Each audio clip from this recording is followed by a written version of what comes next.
नमस्कार, स्वागत है आपका। टीएनपी न्यूज देख रहे हैं आप और मैं हूं आपके साथ शाहनवाज मिर्जा। कांग्रेस के सांसद राहुल गांधी के लंदन में दिए गए बयान को लेकर केंद्रीय मंत्री स्मृति ईरानी ने राहुल को आड़े हाथों लिया है और स्मृति ईरानी ने यह आरोप लगाया है कि राहुल उन विदेशी ताकतों के साथ खड़े हुए हैं जिसने भारत को गुलाम बनाया था। और क्या कुछ कहा स्मृति ईरानी ने, इस खास रिपोर्ट से समझे। संसद से भागने की बजाय आकर संसद में माफी मांगे, क्योंकि अपमान उन्होंने देश की संसद, देश की संविधान और देश के वोटर का किया है। विदेशी ताकतों का आह्वान किया जिसका इतिहास रहा है भारत को गुलाम बनाने का। 2016 में देश की राजधानी में एक यूनिवर्सिटी में जाकर इस बात तक का आपने समर्थन कर दिया जब नारा लगा भारत तेरे टुकड़े होंगे। वो क्या था राहुल गांधी? मार्च के शुरू में राहुल गांधी लंदन पहुंचे, जहां कैम्ब्रिज यूनिवर्सिटी में दिए गए बयान की गर्मी आज भी राजनीतिक गलियारों में बनी हुई है। बीतते दिन के साथ बीजेपी के कई नेताओं की प्रतिक्रिया सामने आ रही है। वहीं अब इसी कड़ी में केंद्रीय मंत्री स्मृति ईरानी ने राहुल गांधी को आड़े हाथ लिया। स्मृति ईरानी ने राहुल पर आरोप लगाया कि राहुल गांधी की प्रधानमंत्री के प्रति नफरत अब देश के प्रति नफरत बन गई। तभी तो राहुल ने विदेशी ताकतों का आह्वान किया जिसका इतिहास रहा है भारत को गुलाम बनाने का। राहुल गांधी ने एक ऐसे देश में जाकर विदेशी ताकतों का आह्वान किया जिसका इतिहास रहा है भारत को गुलाम बनाने का। भारत की लोकतांत्रिक व्यवस्थाओं की धज्जियां उड़ाते हुए राहुल गांधी ने यह खेद व्यक्त किया कि क्यों विदेशी ताकतें आकर भारत पर धावा नहीं बोलती।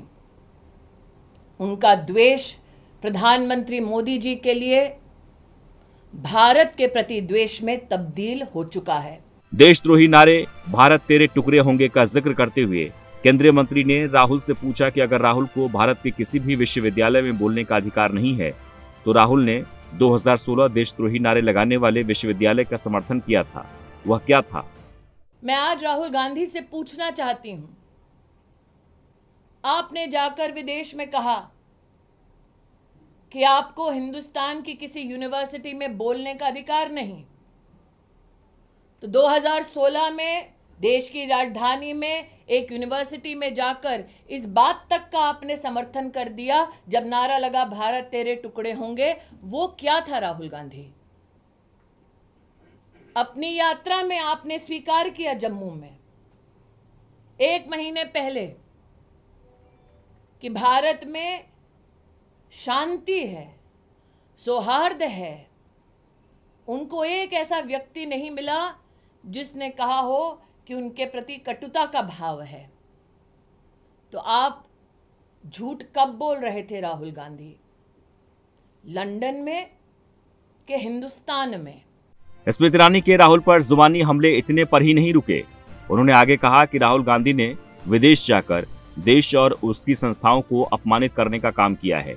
उन्हें देश की संसद से माफी मांगनी चाहिए। ये आह्वान किया है।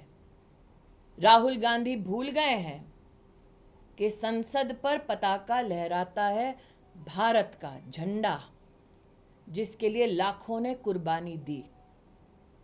राहुल गांधी का संसदीय परंपरा का अपमान करना ऐसे राष्ट्रभक्तों का, उनके बलिदानों का और देश की लोकतांत्रिक व्यवस्था का और देश के हर नागरिक जो वोट करने जाता है उसका अपमान है।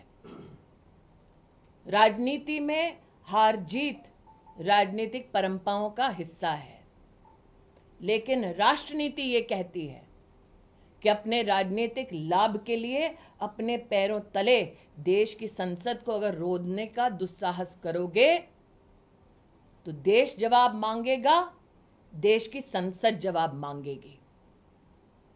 आज मैं राहुल गांधी से कहना चाहती हूं, संसद से भागने की बजाय आकर संसद में माफी मांगे, क्योंकि अपमान उन्होंने देश की संसद, देश की संविधान और देश के वोटर का किया है। बहरहाल विदेशी जमीन पर खुद के देश की आलोचना करना राहुल गांधी पर भारी पड़ रहा है। बीजेपी के नेता एक एक कर राहुल गांधी को निशाने पर ले रहे हैं। बीते दिन बीजेपी सांसद गिरिराज सिंह ने राहुल गांधी पर देशद्रोह का केस दर्ज करने की बात कही। वहीं राहुल का बयान आते ही केंद्रीय मंत्री अनुराग ठाकुर और मुख्यमंत्री हेमंत बिस्व शर्मा ने राहुल को आड़े हाथों लिया। ऐसे में कांग्रेस हर तरफ से घिरती दिखाई पड़ती है, लेकिन कांग्रेस लगातार राहुल गांधी के बयान का खुलकर समर्थन भी कर रही है। अब देखना यह है कि राहुल के लंदन में दिए बयान पर क्या यूं ही सियासत होती रहेगी। Bureau report, TNP news.